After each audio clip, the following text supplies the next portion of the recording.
Today we've brought together a panel of experts to talk about how councils can properly address the systemic barriers to their engagement with communities.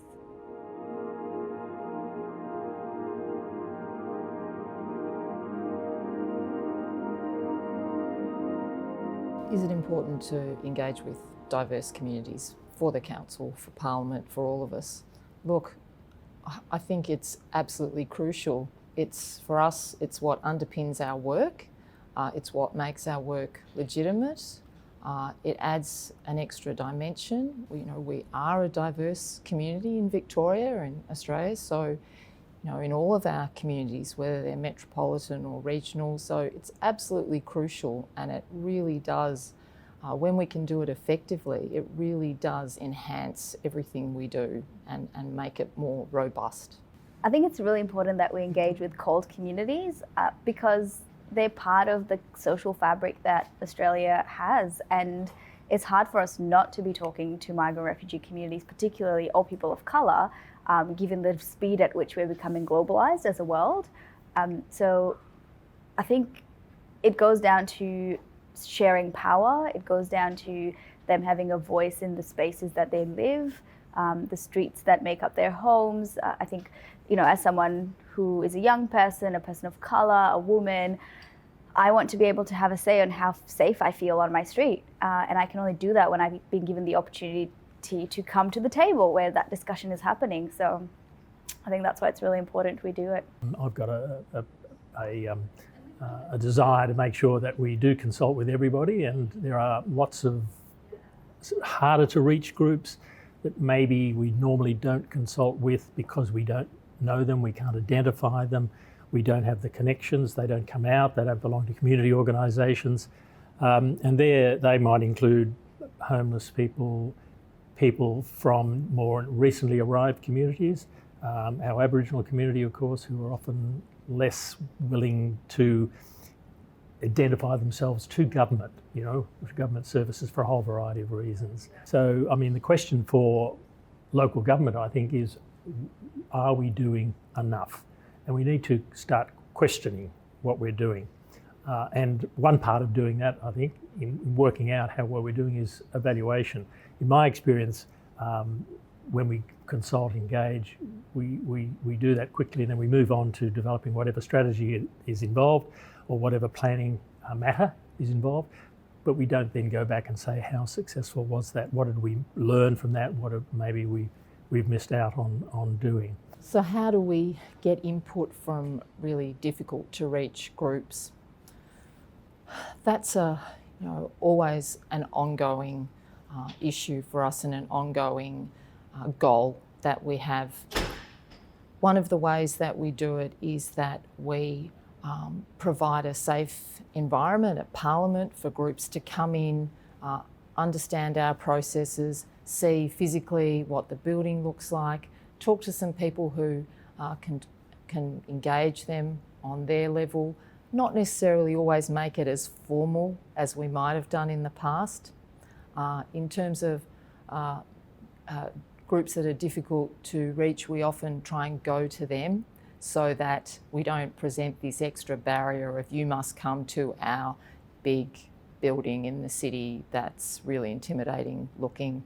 We might go out to them and try to contribute to their community in some way by bringing people in who are interested, who are engaged and want to know what they're thinking. Councils have a whole range of different activities now that they would put in the box of engaging with their community.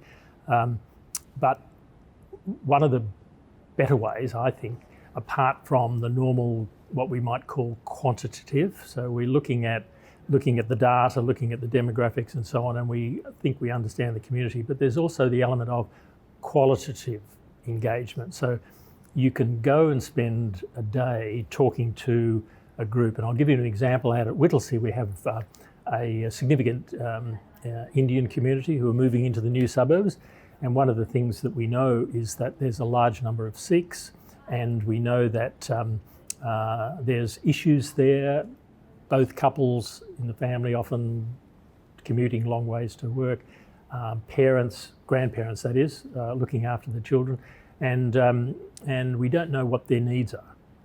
We make assumptions, but if you talk to individuals, a bit like a focus group versus a survey. So you need to be talking to groups, and you can draw out. It's not. It's in depth, and it's engaging, and it works for those individuals, and it provides input to council. It's not. It's an adjunct, if you like. It adds to the other material that we already have. I think engaging people who are on the margins and fringes takes a little bit of an extra step of making sure that the engagement works for them. For example, meetings are not how everyone engages. And if that's the only way that council or local government or any level of government, bureaucracy is engaging with communities, you're missing out on people who that concept doesn't even reach them. So having that variation in how we engage is really, really critical. And then I also think the word that I often hear again and again is community leaders, like engage the community leaders. Who defines what the community leaders are, and at what point is a person gone from, a leader in the community to a community leader? And then when you look at the figures, like the figures that are often prominent in the media or have the mic or invited to these discussion tables, they're much senior. Some of them are not even connected to the community. And if I think about where I am around in Melbourne, a lot of the young people are not connected to your so-called community leaders. So, you're not reaching us because you're not reaching the people who are connected to us on a daily basis. So. I think so in summary, it's the ways in which we connect, or having a diversity of methods in connecting with the communities, so that it's not all you must fit into the method that I think is best. And it's thinking quite strategically about who the people are within these communities that are really well connected, not just because of status or because of their age or because they've been around for really long, but those who are really embedded in the community and are connected, like talking to 3 or 4 people on a daily basis. Those are your leaders in community, not community leaders only. So what's the benefit of coming along to an event like this for me? Look, it's just such a wonderful opportunity because I get to hear what other people are doing. I get to express my views about what the Parliament and parliamentary committees would like from the VLGA. We would love more engagement. We'd love ongoing relationships with local government. You are the people that have the local knowledge.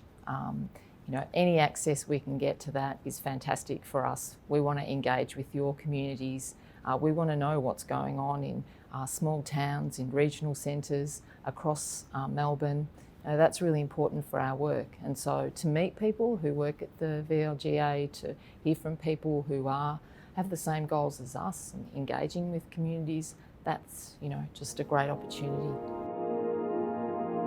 That's a wrap on September's LTA. Next month in October we have 1 Year Out, which is exclusively for CEOs, governance managers and directors to talk about preparation for next year's election.